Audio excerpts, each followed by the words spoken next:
Hello, and welcome to the podcast for Hope TBI, where you, as our audience, are embraced as hopesters. You can find us at www.hopetbi.com. This episode is called Chronic Pain. Chronic pain is no joke. So much has changed and continues to. The time I've spent adjusting to living with chronic pain will, I believe, be lifelong. I've come to believe that pain is a lot like grief, just in a different form. Like grief, there are various stages, also much like grief. The stages of grief are denial, anger, bargaining, depression, and acceptance. And like grief, denial and isolation with chronic pain is similar. The first reaction to learning about trauma is to deny the reality of the situation. This isn't happening to me. This can't be happening to me. I don't have time for this to happen to me. Though I think I skipped this first stage initially, since I was so out of it. I don't think I had any ability to conceptualize what I had going on with me. At least not fully. If I didn't skip it, I don't remember experiencing this as a first emotion.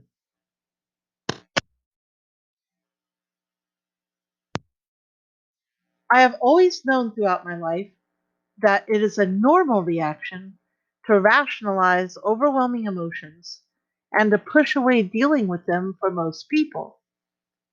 This allegedly helps carry us through the first wave of pain or shock. However, when dealing with chronic pain that is caused by bodily trauma, there is not just one wave or a quote initial wave end quote. There is simply just pain.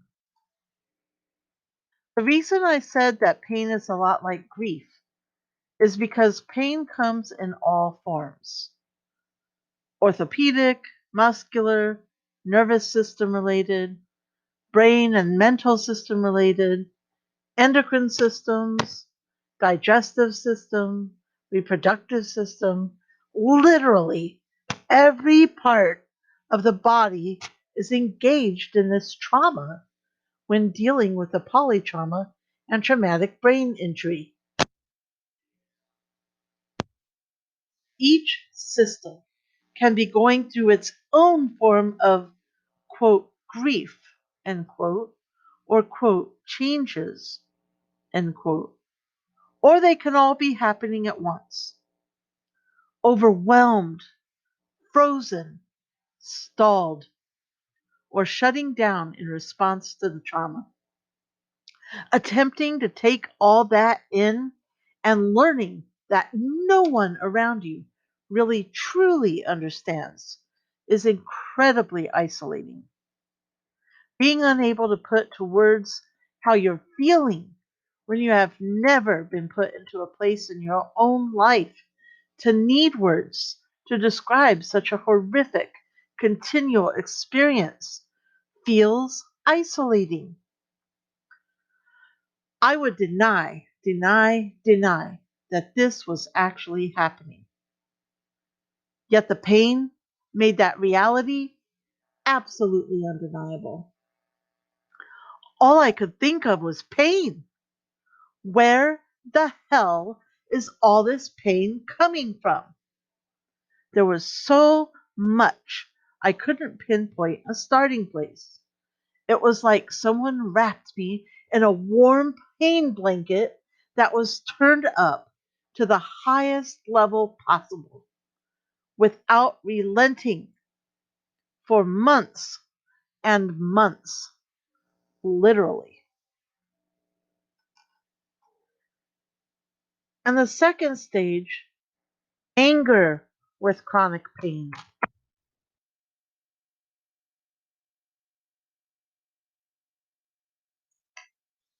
As the effects of denial and isolation change in their dynamic, reality and its pain reemerge stronger than ever. I admit I was not prepared for this emotion, which continually hits me in random waves. The anger may be aimed at inanimate objects, our healthcare providers, complete strangers, friends, or even our family. Anger may be directed at the person we perceive that hurt us, or even angry at ourselves. Oftentimes, feeling guilty accompanies being angry, and for some people, this makes them angrier. Sometimes being angry is a side effect of the trauma, especially if dealing with a head injury and the emotional center of the brain has been damaged. As anger relates to chronic pain, though, at least for me, the anger comes from not being able to do what I used to do.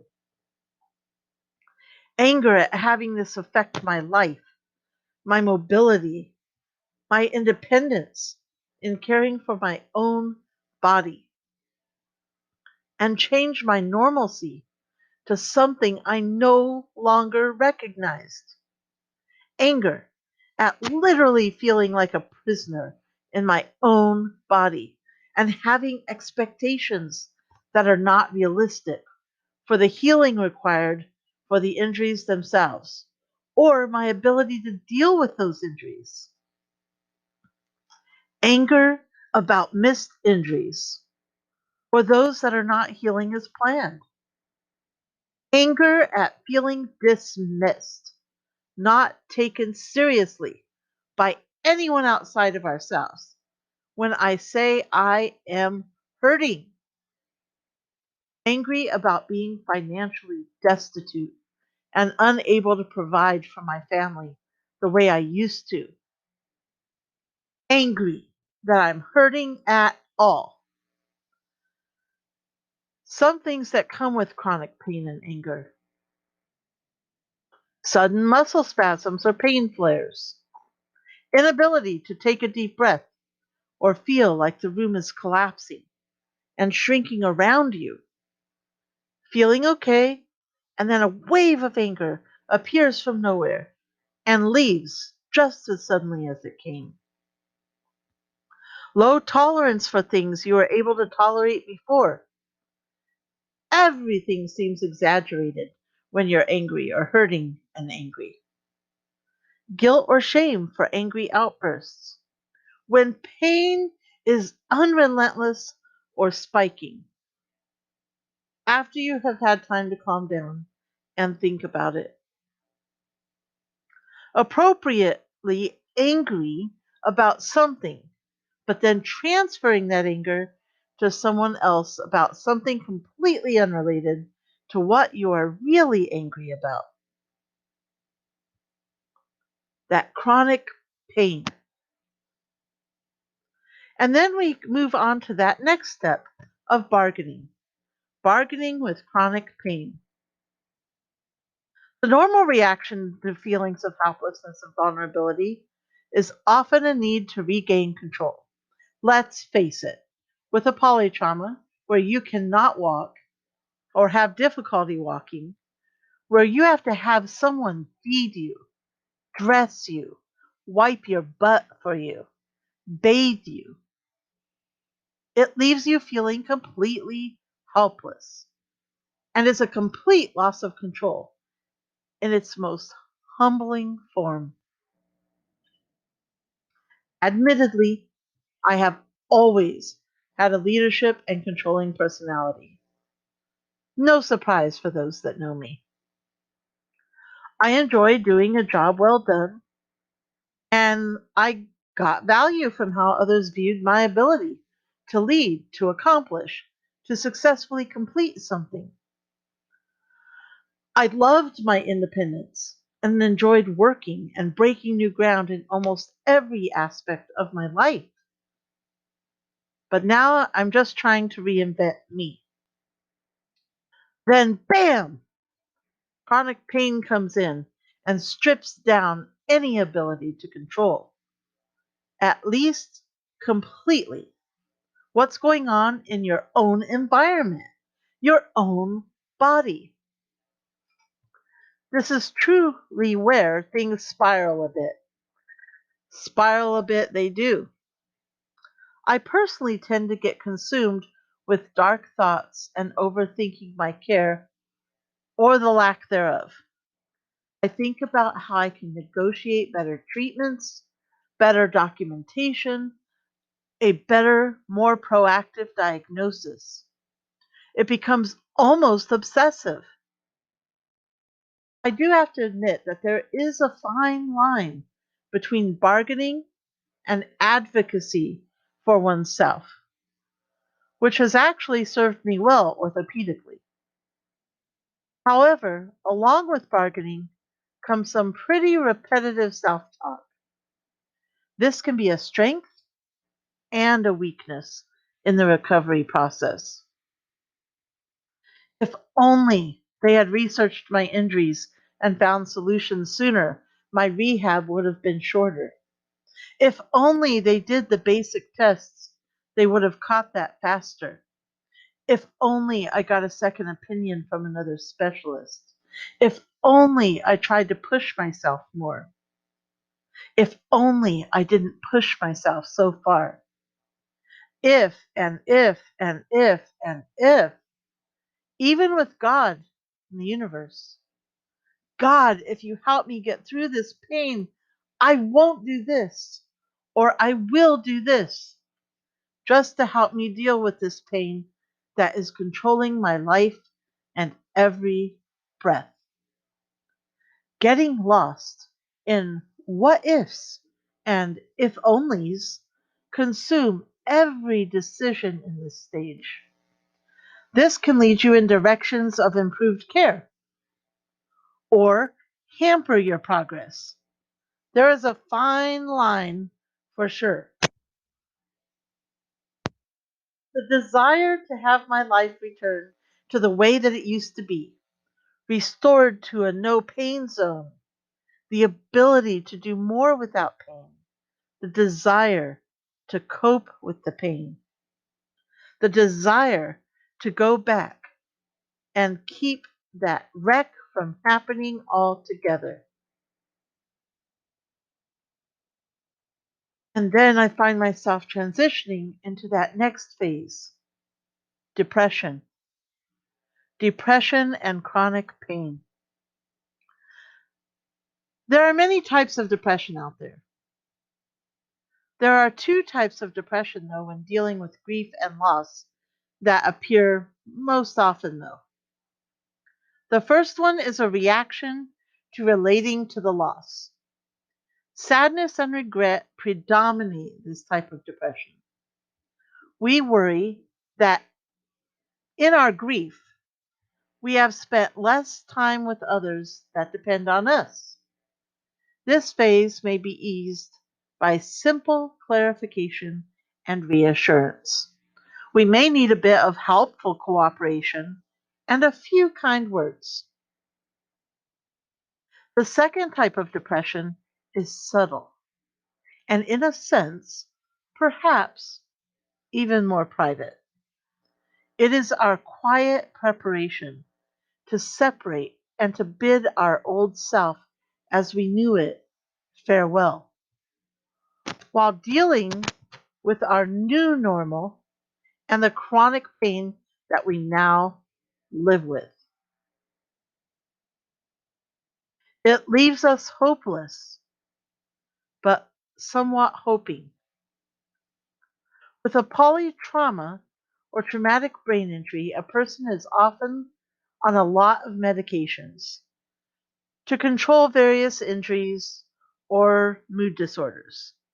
While some of these medications can actually cause depression, it is hard sometimes to tell where the depression is coming from and requires a thorough awareness of the patient's medical history. When dealing with depression in myself, I learned my depression was there due to many factors, all secondary to the wreck and the ripple effect of all the injuries. I got news for you. Peeing yourself in public because you aren't able to get to the bathroom fast enough when that urge hits you, living with a chronic headache pattern, chronic pain, and short term memory loss can be very depressing in and of themselves. And that's just the basic stuff. Now, add money problems because you cannot work, or being unable to pay the bills on time, and all the other normal life stressors, which now seem bigger than the pain some days, and that depression can drag you down like a cinder block tied on your back while you are in life's swirling pool. Seeing your friends' lives go on, seeing your family move on while you seem stuck in the same vicious circle. Wake up, pain. Walk, pain.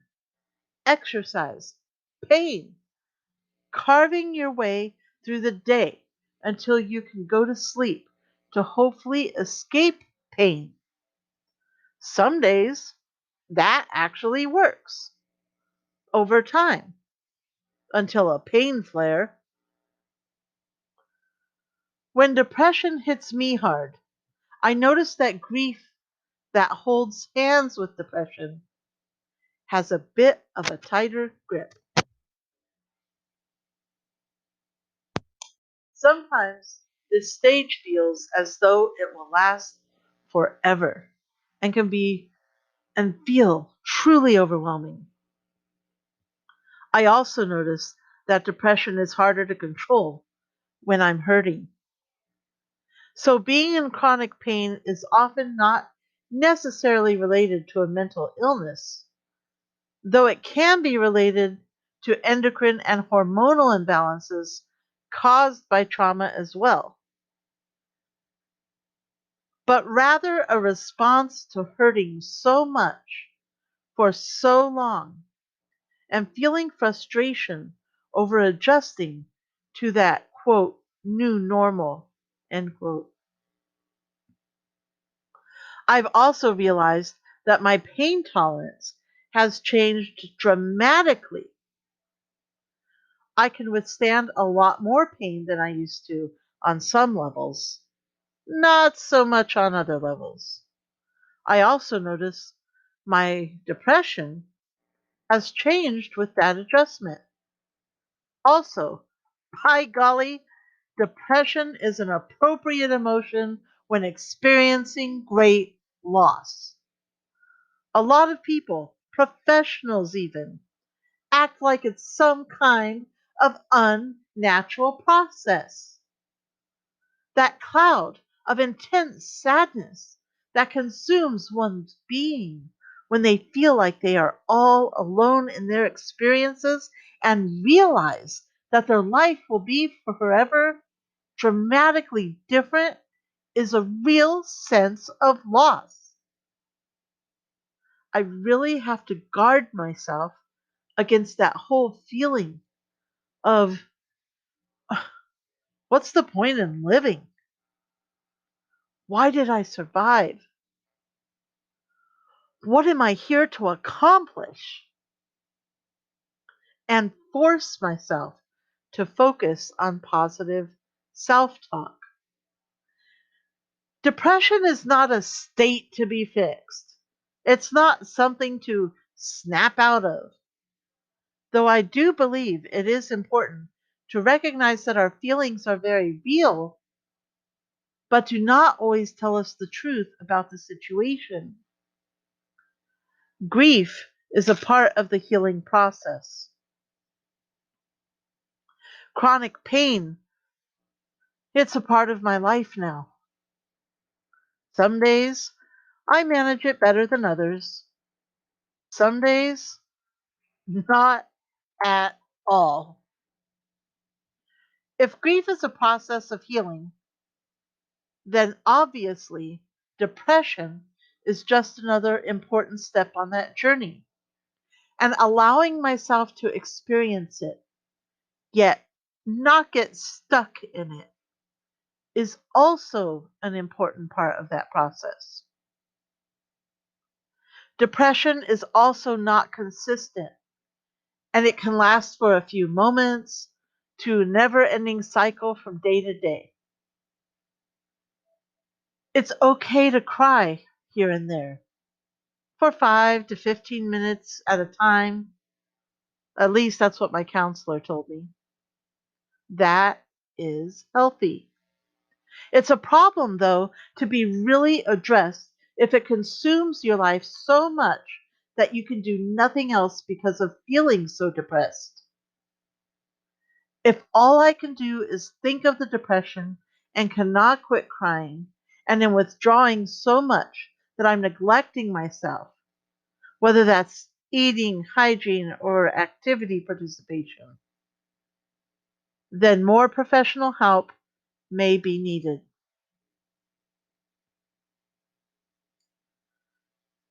And then I find myself being traversed to the next stage: acceptance. Acceptance and chronic pain.